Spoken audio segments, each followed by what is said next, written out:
May 2nd, 1945. Dorothea Binz stands in her quarters at Ravensbrück, feeding documents into a fire. She's 24 years old. For 6 years, she's terrorized thousands of women in this camp. Now, Soviet guns echo in the distance.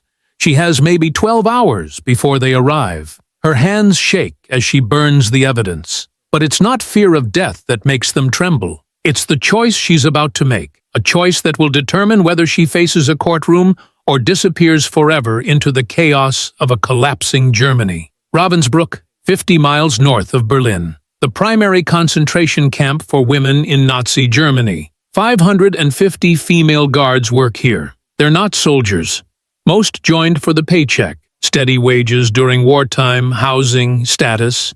Former factory workers, domestic servants, nurses, ordinary women who became instruments of systematic murder. By May 1945, everyone knew the war was lost. Artillery fire grows louder each day. Roads clog with refugees fleeing the Soviet advance. Inside the camp, panic spreads among the guards. They've seen what happens to Nazi officials when the Allies arrive. They know the prisoners remember their faces. Maria Mandl, the Austrian supervisor, oversees the female guard staff. For years, she's been known for meticulous record-keeping and personal cruelty. She signed execution orders, selected prisoners for medical experiments. Now those records become evidence. The very documentation that proved her efficiency will prove her guilt. The guards face a problem their male counterparts don't. They can't blend into retreating Wehrmacht units.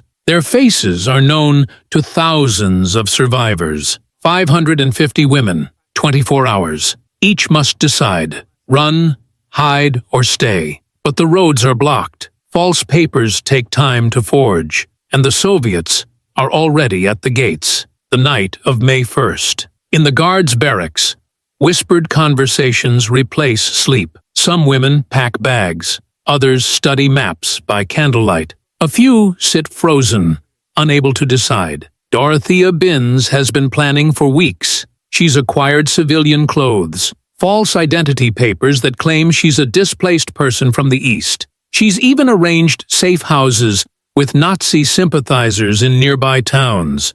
Her escape isn't panic. It's calculated. But not everyone has Binz's preparation. Greta Bösel, a senior guard since 1940, chooses a different strategy. She'll return to her family in Fürstenberg, the town next door, blend back into civilian life, hope that being local, being female, will provide cover. Then there's Elizabeth Clem. She makes the riskiest choice of all. She's staying. Clem believes that remaining at her post might convince Allied forces she's just a low-level administrator. That cooperation will mean prisoner of war status, not war criminal prosecution. She's wrong, but she doesn't know that yet. As midnight passes, the document destruction intensifies. Furnaces burn around the clock. Execution orders, medical experiment records, transport lists. The smoke hangs over the camp like fog. But there's too much paper.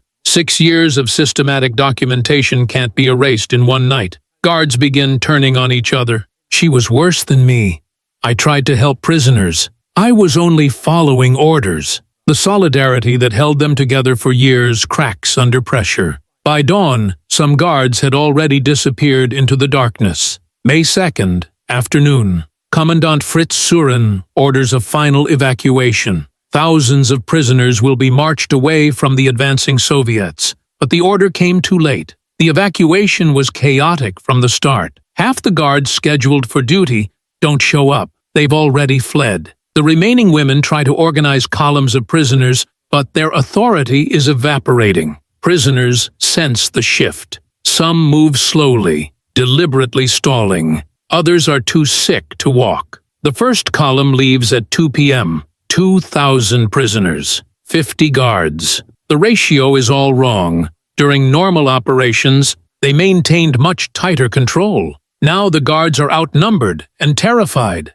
Maria Mandl watches the evacuation from the administrative building. She's still in uniform, still issuing orders. but her eyes keep darting toward the tree line where the road disappears. She could run. She hasn't yet. The calculation plays across her face with every passing hour. On the evacuation route, something darker unfolds. Guards shoot prisoners who collapse. The old training holds. Eliminate those who slow the column. Bodies line the roadside. But now, these aren't just crimes. They're evidence. Every bullet creates a witness. Some guards use the confusion to disappear. During a rest stop, a guard simply walks into the forest and doesn't return. Then another. The prisoners notice, but say nothing. Why stop your tormentor from fleeing? By evening, the evacuation had fractured into scattered groups wandering the countryside. Guards and prisoners, both now refugees in a collapsing Reich. Night falls. Dorothea Binz makes her move. During a rest stop, she slips away from her prisoner column. She's already wearing civilian clothes under her uniform. Within minutes, the uniform is buried. The false papers are in her pocket. She vanishes into the darkness. She's not alone. Throughout the night, individual guards and small groups flee. Some head west, toward American lines. Others try to reach family. A few simply wander, paralyzed by indecision. The guards who stay face a strange fate. Some attempt to blend in with prisoners. But 6 years of adequate food shows on their faces. Their hands are too clean. Their posture is too confident. Prisoners recognize them immediately. One guard tries to hide in a barn near the camp. Another changes into prisoner clothing, but her well-fitted shoes give her away. The disguises are desperate and obvious. Maria Mandl finally makes her decision. She changes into civilian clothes and hides in a farmhouse 3 miles from Ravensbrück. She carries false papers, identifying her as an Austrian refugee. She believes the papers will save her. May 3rd, dawn. Soviet reconnaissance units reach the camp. They find thousands of sick prisoners, scattered evidence, and guards who waited too long to run. The hunt has just begun. Survivors start pointing fingers within hours. That one. She beat us during roll call. Her. She selected my sister for the gas chamber. The Soviet liberators compile lists. Names, descriptions, crimes. Maria Mandl is found 2 days later in her farmhouse hiding spot. Her false papers are poorly forged. More importantly, her face is unforgettable. Dozens of survivors identify her on site. Elizabeth Clem, who stayed believing cooperation would save her, is arrested immediately. Her strategy backfires completely. Staying made her easier to catch. But Dorothea Binz? She's gone. Her escape network works. For now. The British eventually tracked her down in 1946. Her trial at Hamburg is swift. More than 100 witnesses testify. Survivors describe her personal involvement in beatings, selections, murders. Her defense, I was following orders, convinces no one. December 1947. Binz and Mandl are executed by hanging. They're 26 and 36 years old. But here's what haunts investigators. They only caught 16 female guards. Ravensbrück had 550. Survivors start pointing fingers within hours. That one, she beat us during roll call. Her, she selected my sister for the gas chamber. The Soviet liberators compile lists. Names, descriptions, crimes. Maria Mandl is found 2 days later in her farmhouse hiding spot. Her false papers are poorly forged.